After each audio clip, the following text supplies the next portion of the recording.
St. Louis, a beautiful city on the Mississippi, in the Mississippi River Valley. Why do we call this an old world capital? Well, even the mainstream admits that there was something here, and there's been something here for many hundreds of years, or perhaps more. Of course, we have no idea. And the mainstream calls it the Cahokia culture, supposedly a group of Native Americans that lived on the east side of the Mississippi River, and once had a great and flourishing civilization, and now we call them mound builders. Frequent viewers of this channel might remember an early exploration that was done in Wisconsin, near the town of Lake Mills, where we discussed some mounds there, and how they were called mounds, although they were very clearly pyramids, but we don't call them pyramids. We have the typical founding story with St. Louis, and St. Louis was founded on February 14th, 1764 by some French fur traders. 3 individuals, isn't it funny how it's always 3 or 4? And from that time on, the area and the city and the settlement slowly grew. We have the Lewis and Clark expedition going through there. We have the fact that it was part of the Louisiana Purchase and that it was sold to the United States. And then because of its central position on the river, it developed into an incredible city. And yet when we look into the detail of this city, we see a plethora of incredible structures and a very rich history that once again defy simple explanation. The purpose of today's exploration is to look at some of the most profound of these structures and pose the typical questions that we have on this channel about their origin, and does it truly point to an old world civilization, or are these structures that our current civilization did? And of course, St. Louis has so many different aspects and so many of these structures, there's no way we're going to be able to cover them on one video. So these are just the initial structures that we're going to take a look at. No doubt the channel will be returning to St. Louis to explore other aspects of it, as there's no way we could cover it in a single video. So let's begin. We start with looking at Eads Bridge, which fortuitously was completed in construction in 1874, the same year as this rendering or this aerial drawing or whatever you want to call it was completed. The other interesting thing about St. Louis is just how well built out it is in 1874.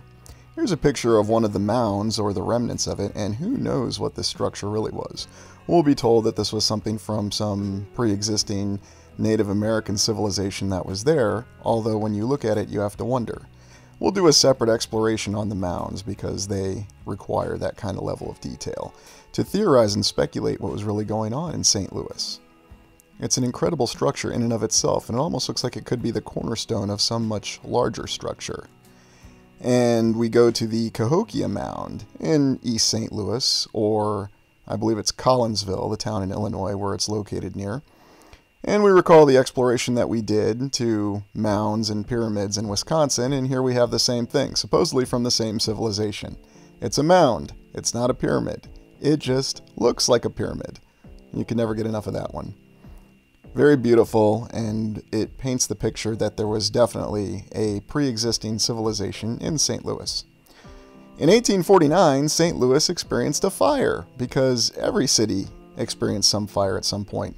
The story of the fire in St. Louis is quite fascinating, though, because it stated that it was started by a paddle steamer, or boat that somehow caught fire, nobody knows how, and it caught other boats on fire, and then somehow those boats caught the buildings on fire, destroying hundreds of buildings. And here is a photo, or an early version of a photo, from 1849, and the destruction that was reaped by that fire.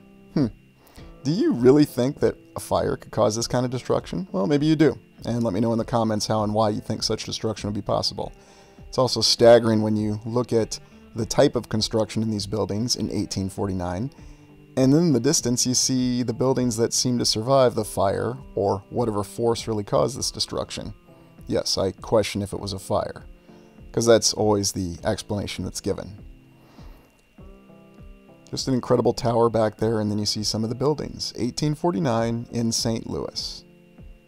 It's very revealing in and of itself when you look at photos like these with this kind of destruction.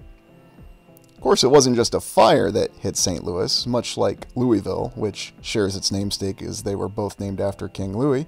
St. Louis was hit by a tornado, a cyclone, although I think they call it a tornado, in 1896. So we have a fire and a tornado for St. Louis. And of course, this was a very devastating tornado because what else would it be? And we have numerous photos of the destruction from the 1890s. Look at the road and the rails there. Another recurring theme that we see. What came first? The bricks in the road or the rail? Who really knows? Again, just a staggering amount of destruction, which is always in the origin stories of these cities.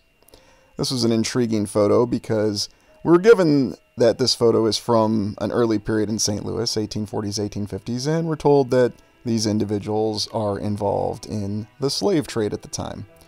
Although it looks like it's just a group of people who are just hanging out, and they could frankly be doing anything, talking about how they're going to set up St. Louis for future generations to consider it. Who knows? In any event, here's another photo from the 1880s, and we see the well-built-out city. We see all the detail in the construction. And here we see it looks like mud is covering the road, but you still have tracks, and there's even a trolley. Can't tell if it's being pulled by a horse or not. Later photo from the 1890s, although to be fair, these photos could be from any time. We don't know for sure, but this is what we're told. And here we see more of the bricks and the tracks. And of course, very well built out already with some taller buildings, multiple stories. That's always the intriguing story about St. Louis, is the fact that there's conflicting accounts. Here we have the Cathedral Basilica of St. Louis, completed in 1914, another gorgeous Catholic church. We saw many gorgeous churches in Louisville, and now in St. Louis. Funny we don't call it St. Louis, although some people do. We have this same incredible architecture in 1914, and of course with the beautiful window, and as some of my frequent viewers will say, their favorite word with a C. And if you know what that word is, go ahead and type it in the comments. This also gives an idea of life in St. Louis in the 1890s, and it's a different depiction than what we'd expect to see. It looks very luxurious and very comfortable. And little did they know that in 2 years, the city was going to be hit by a very devastating tornado. However, I always find pictures like these showing just the regular life to be interesting as well, because supposedly it gives you some sort of insight to what's really going on and how the people were living their life at the time. Like the gentleman in the front there who's looking back towards the camera. And this is the Wainwright Building, an early skyscraper that was built in the 1890s in St. Louis that stands today. Very beautiful building with a lot of ornate and intricate detail on it. And it's incredible that it survives to this day, because usually these are the buildings that would be the first targets of the so-called urban renewal of the 1960s in the United States. So there's our intro to St. Louis. Let's take a look at some fine details and structures.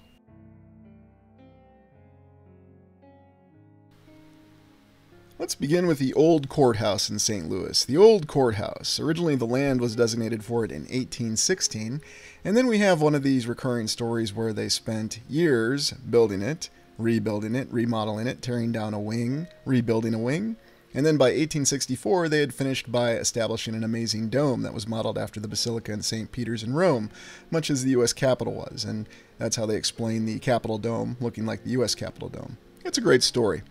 We have to wonder if when they were settling Missouri and St. Louis, if this building was potentially considered to be the state capitol. As wouldn't it make more sense for the state capitol to be in St. Louis? No, go to Jefferson. They've got more steps and more columns on the state capitol building there.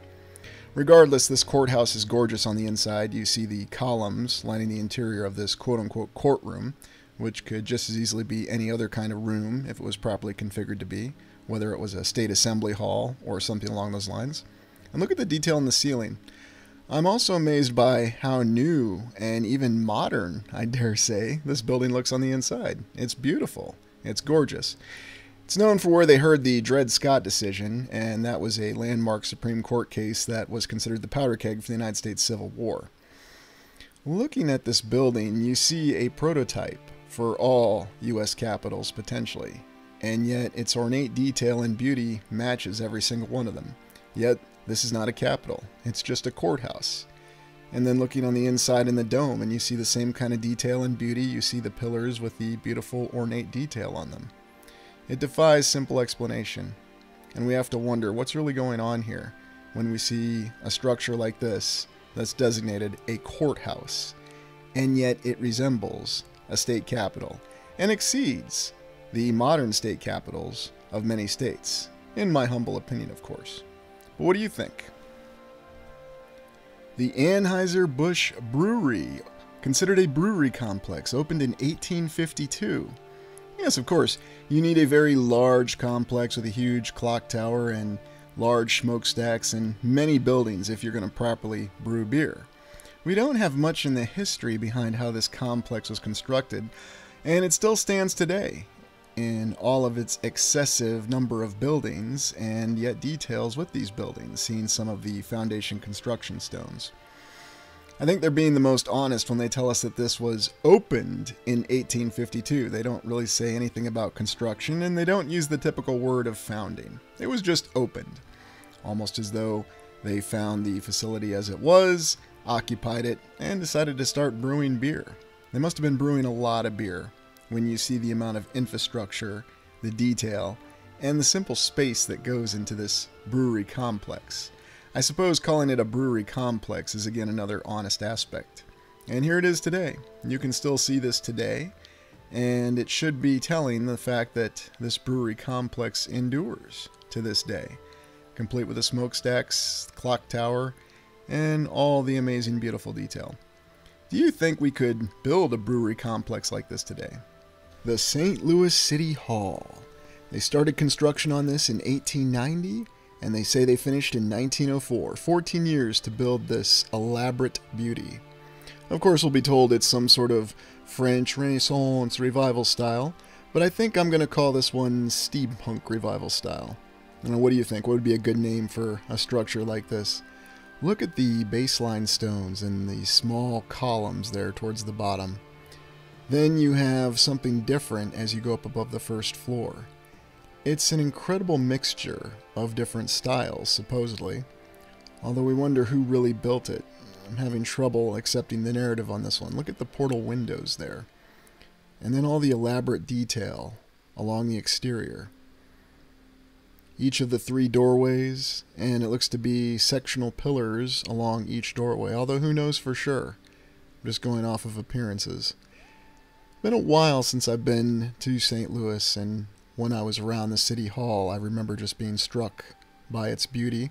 And you even see the clock up there, the detailed ornate clock. The coloring is also interesting with what the construction actually is. We'll be told it's sandstone, limestone, a mix of concrete, and all the other elaborate exotic materials that seem to be available. But then we look in the interior, and we see something just quite otherworldly. Again, this looks like the interior of some sort of building that could be used for a science fiction or a fantasy setting. And I go back to steampunk revival style because I'm thinking of that when I look at the interior of this unbelievable city hall. Now, we've seen the other ones and what makes them unbelievable, but for here it's the styling. And you just have to wonder how exactly they pulled this off from 1890 to 1904, as they told us. Windows, arches, skylights. Similar to what we've seen in other buildings and state capitals, and here it is in the St. Louis City Hall. But I think there's even more detail, if we look harder, that we can see in both the inside and outside of this extraordinary building. And we look on the outside and we see the interesting structure and some of the adornments on the towers that don't really make a lot of sense. And you have to wonder what was the point behind this. And it also makes it difficult to really calculate or estimate what the age could be. There are so many conflicting estimates you can get just by looking at this building. And of course, we're always told they need to clean it, but then you see a contrast here in this black and white photo. And again, we see the scaling with these columns, and we wonder how these were emplaced and what kind of efforts went to achieve this. Whoever originally built this building. I mean, if it was just our contractors and our genius architect in 1890, we have to wonder what challenges they had to overcome. But of course, it's hard to accept the narrative with a building like this when you see this kind of beauty. This is definitely an extraordinary City Hall building that matches what we've seen so far.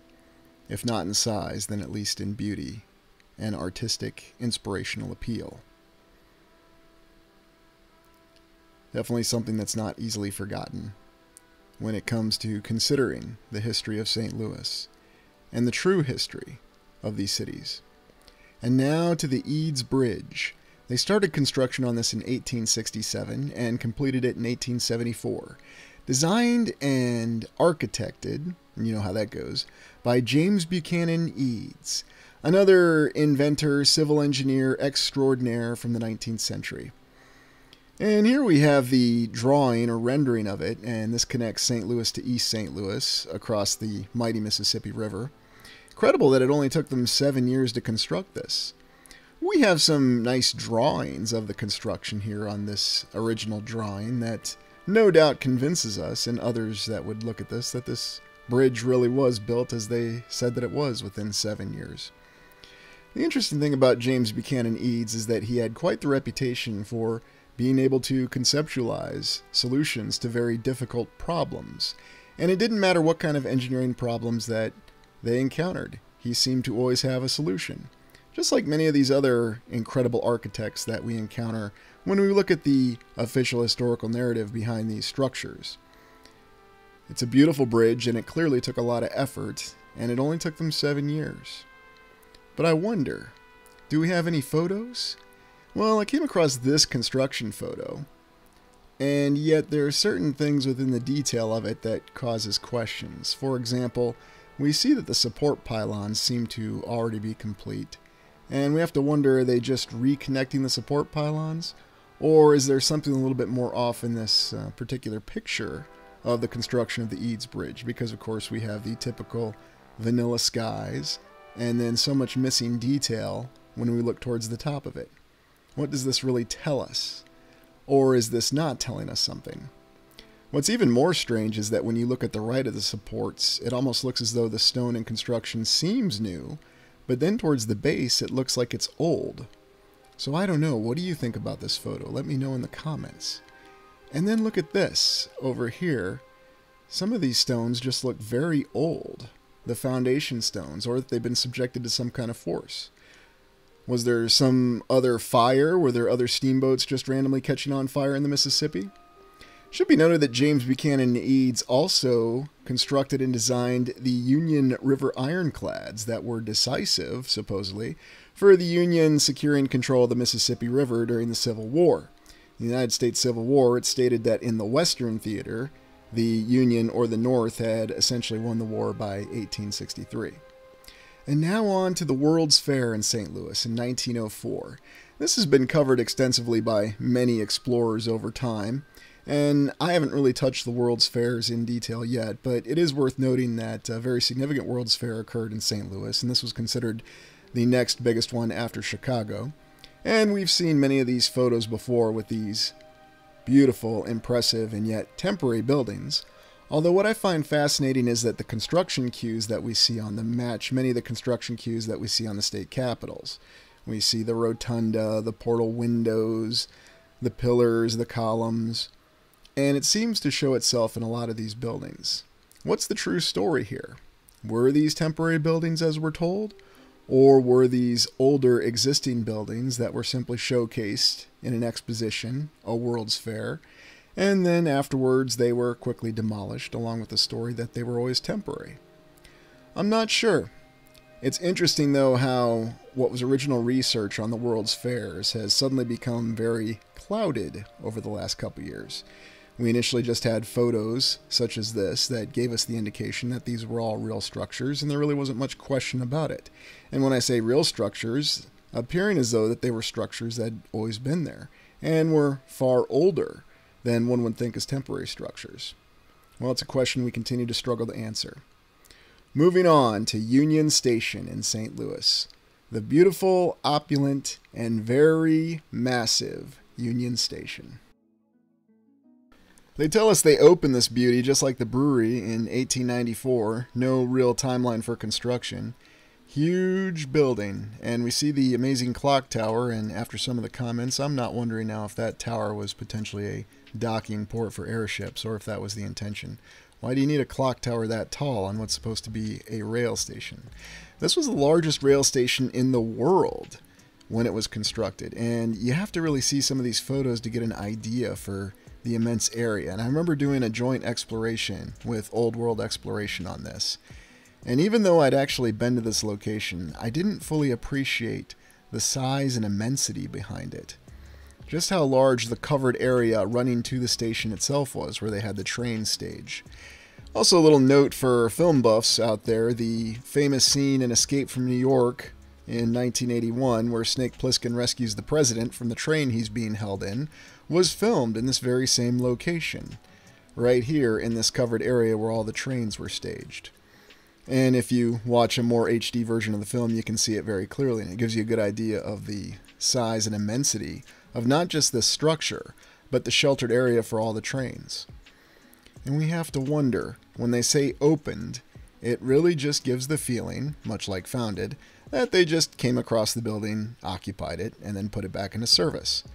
And we do have to wonder if there were other functions for this incredibly large building, especially with the very tall tower, and just the amount of space that you have. Although, looking at this entryway, and the beauty in the stones, and the detail in the arch, I remember seeing this when I was a kid, and I was in awe of it, but I didn't understand then exactly what this meant.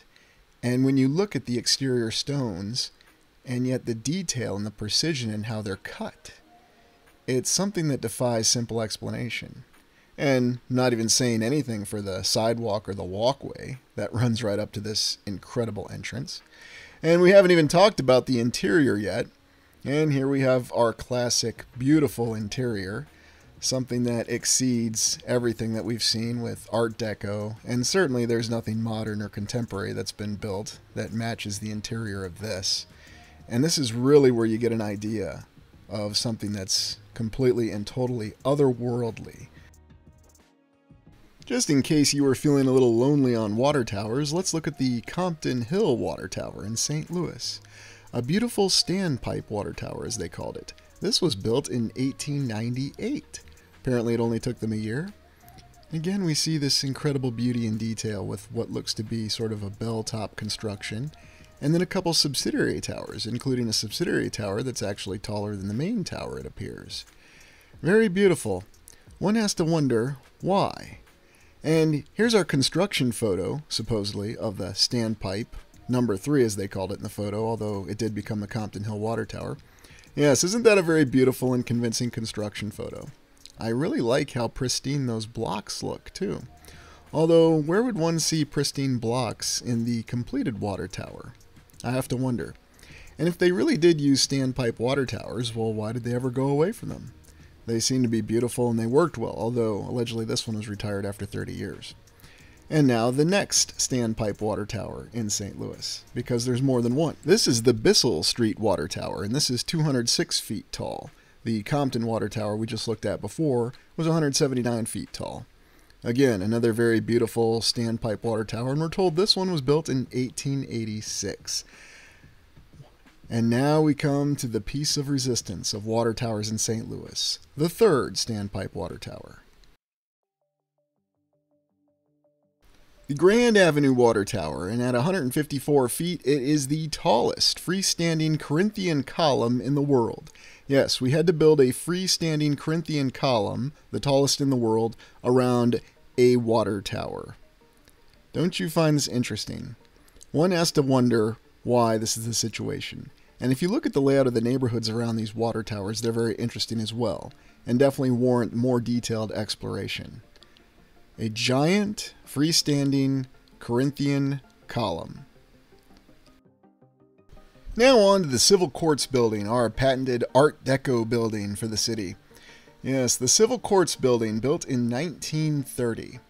Interestingly enough, as though it wasn't impressive that they were trying to compete with the old courthouse, which, as we said earlier, looks like a state capitol, this one they decided to model the top after the mausoleum at Halicarnassus, one of the 7 wonders of the ancient world.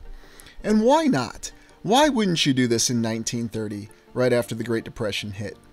You need to make sure that you have the most beautiful, ornate, and opulent top to your building, that's a civil court building no less, that there is nothing in the world that can compete with it. And apparently, cost is no object. You can do this and you can pull it off. One of the 7 wonders of the ancient world, and they put it on top of a building in St. Louis. And this is very beautiful, and it's ornate, and it's detailed, and we have to wonder how they did it. And I was very curious when I saw this, so I searched feverishly for construction photos of this incredible building. In my search, I found the photos of the statues on the top of it. Yes, nothing says American democracy or courts as these statues do. It's also interesting how old they appear already, although this is a more modern picture, because we can see the modern and very un-old world arch in the background. Look at the symbolism on these figures. Tell me in the comments what this reminds you of. And what's the symbol that seems to be on the chest of one of these figures? What do they really represent? And how would this have been something that was put up there during the Art Deco period? Something that defies simple explanation. And it is very intriguing that these statues do happen to rest right in the middle of the arch. Almost as though the arch was built simply to decorate the statues in a photo. Well, here's the construction photo I came across, and yes, you have your girders and your very questionable construction photo. Maybe it was a foggy or dusty day when they took it. You'd think they'd have some construction photos from the ground looking up or something like that, but, you know, it was in the late 1920s, and maybe they just didn't have the capability to do that yet. Ah, I enjoy this one. Now, why would they have 3 individuals putting a top on the column here? And look at the foot there on that gentleman in the front. Do you think he's really holding on securely to that scaffolding with his foot? You know, one wrong step, and the next thing you know, your workforce is doing a Wile E. Coyote all the way to the ground at terminal velocity. Well, I guess it was either work or die, you know, put yourself at extreme risk or you would starve, because obviously there was no labor available on the farms, only children could do that. This is another one of those inexplicable photos, but by all means, let me know what you think in the comments. Why exactly did they have to line up the top of this column in that manner? Okay, enough of that. Let's take a look at some schools here to close out St. Louis. And here we have the towers of Robert S. Brookings Hall in Washington University, St. Louis. It's not a castle, is it? It just looks like a castle. Or is it a bunch of towers? But, you know, as someone told me on Reddit, a castle can really be anything. And, of course, you see the archway here and the ornate detail around the windows. I'm reminded of one of the schools I looked at in Duluth, although if memory serves that was a college, or at least that's what they said it was. And, you know, I guess it's just how we have to build out our colleges. Interesting with the stones around the doorway. And then look at how beautiful and detailed those figures are right there. For a high school. And here, a college. And we've seen both. And again, what's with the point of the parapets?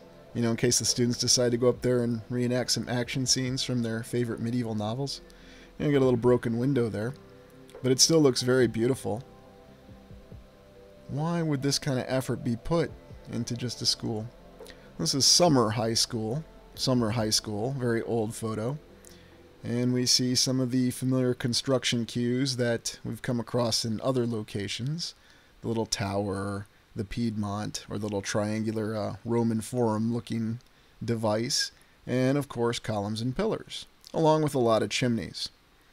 And you have to wonder what the original intention of this building was, because once again, this is something that defies simple explanation. And to close out, I just wanted to include this photo. Supposedly this is repaving a street in St. Louis. And I've never actually seen a photo like this where it looks like they're playing Jenga with replacing the individual blocks in the road.